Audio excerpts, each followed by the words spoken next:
All right, everybody, wave goodbye. We are looking at the 2025 Seahawks weekly spreadsheet for the final time.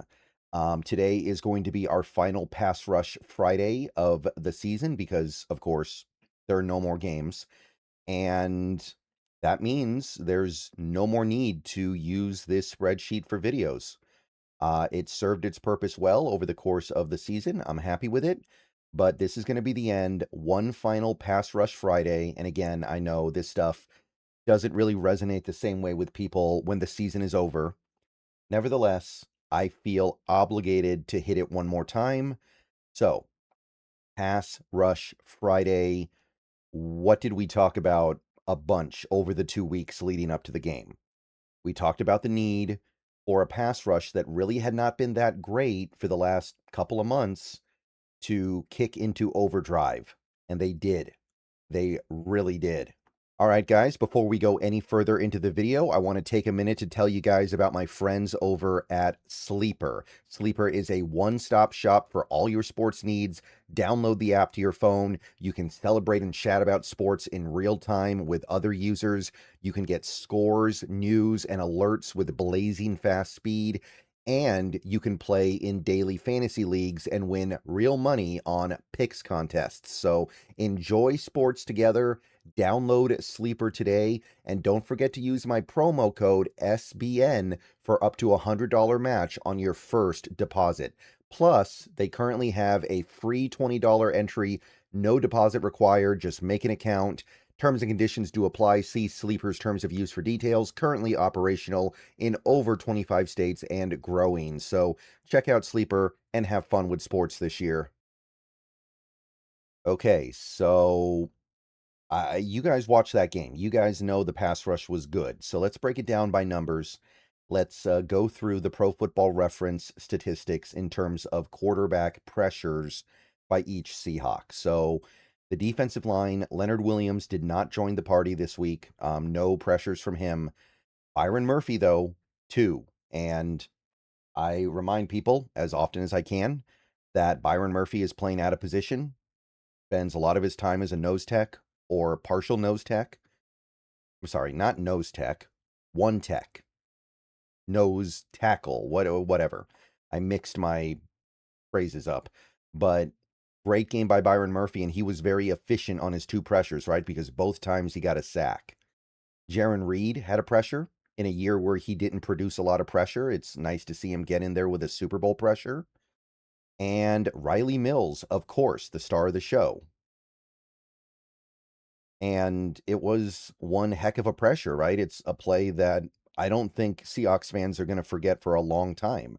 I know it wasn't the play that won us the game. I know it wasn't even necessarily like a really important play in that game in terms of the outcome, but the play in terms of how it looked and how it happened is something that I think we're going to remember from that game more than almost any other play. So that's four pressures from the defensive line, which doesn't sound great, but compared to many recent weeks was actually really good. Like you look at the end of the regular season, 2-1, 2-0, 2-2, and then in the postseason, 3-1. So getting four, pretty notable. Linebackers, nothing from the inside linebackers this week. Didn't send them on a lot of blitzes. We actually had a really low blitz rate in that game, by the way, as it turns out. It was like 13%. So when we did blitz, it was actually very successful because it was mostly cornerback, defensive back blitzes. All right, so that's the linebackers. Edge rusher, now we're talking, right? This is what it's all about. Every single edge rusher on this team had multiple pressures in that game, according to Pro Football Reference.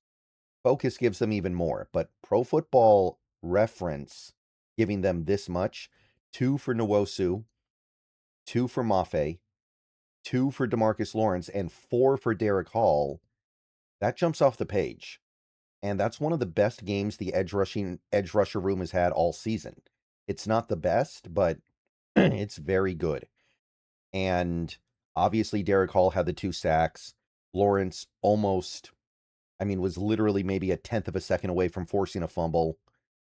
Hall did have the forced fumble. Mafe, I mean, this does speak to how, in a season that was pretty frustrating for Boye Mafe, he showed up and made some plays in that Super Bowl. I noticed watching it, and it shows up in the numbers. And of course, Uchenna Nwosu, who I have talked about a lot this year, how it kind of feels like after the first couple months of the season, he kind of sort of was running out of gas, and it seemed like his body was breaking down. And I'm not saying he played an amazing game or anything, but he contributed, and he did make the exclamation point play. So that's really good. 10 pressures from your edge rushers.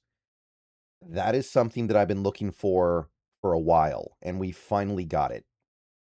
And it came at the most important moment. Obviously, New England was a team that was teed up to give us a lot of pressure because they have a not great offensive line and a quarterback that holds onto the ball, but still,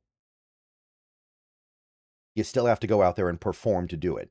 And I mean, the tape speaks for itself, right? You watch that game. We took massive advantage of Will Campbell and Jared Wilson, and to a lesser extent Garrett Bradbury, but there was other stuff going on in that game too. So they had a little bit of gas left in the tank, and they went ahead and expended it in the biggest game.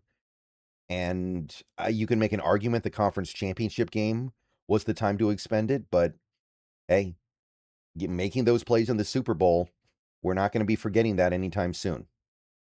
All right, cornerback, and this is the first time this year where I actually deviated from Pro Football Reference, and I've been trying not to do that, but for the first time all season, Pro Football Reference did something that I had to object to. They only gave Witherspoon 2 pressures, and I don't know how you don't give him 3. He had the sack on Maye early. He had another play where he chases Maye out of the pocket and forces Maye to throw it away. And then he had the hit that forced the interception by Nwosu. To me, that's very clearly 3 pressures. Maybe they took away the last one because it counts as like a pass deflection or something. I don't know. But for some reason, they didn't give him the 3rd pressure. So I gave it to him because I don't see any way to argue that he had 3 pressures in that game. The sack, the hurry to force a throwaway, and then the hit to force the interception. Had to do it. So that's 3 for Witherspoon, 1 for Julian Love. So that's kind of nice, right? Julian Love getting in there with that pressure, something he has not had since week 1 of the regular season.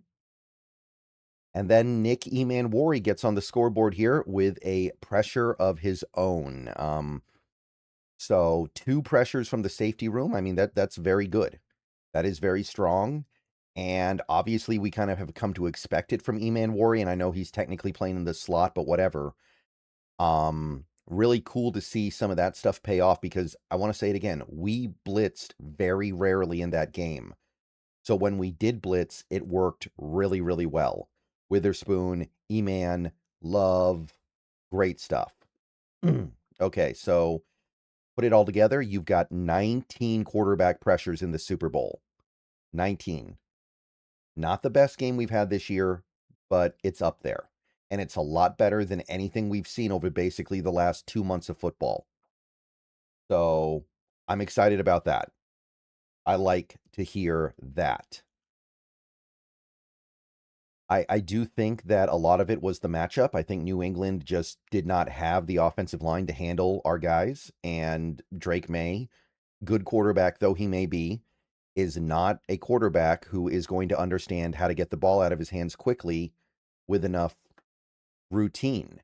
So I'm not saying that they ascended a million levels beyond where they were in previous weeks, but they did very well. And they needed pressure, right? The pressure was key in that game. I think that Maye, by the end of that game, was kind of scared. I think that he didn't really know what he was supposed to be doing. And I don't think he had a great feel for how to play the position at that point by the end of the season. So great stuff, man. And it came from every level. It came on blitzes, it came on non blitzes. Really cool. I still think that this is a part of the team that is going to have to get revamped this offseason, but for one day on Sunday for 3.5 hours, they were awesome again. Okay, so that's going to do it for Pass Rush Friday, and that's going to do it for these weekly videos until we get to next season. So let me know what you guys think. Go Hawks. Awesome to see the guys get to the quarterback over and over and over again. But next year, we're going to have some new guys. We're going to lose some of these guys for sure, and we're going to have to find other ways to be successful here. Okay, go Hawks. Everybody have a good rest of your day. I'm going to be streaming in a couple hours with Brandon, so tune in for that. More videos after that stream, and let's keep it going.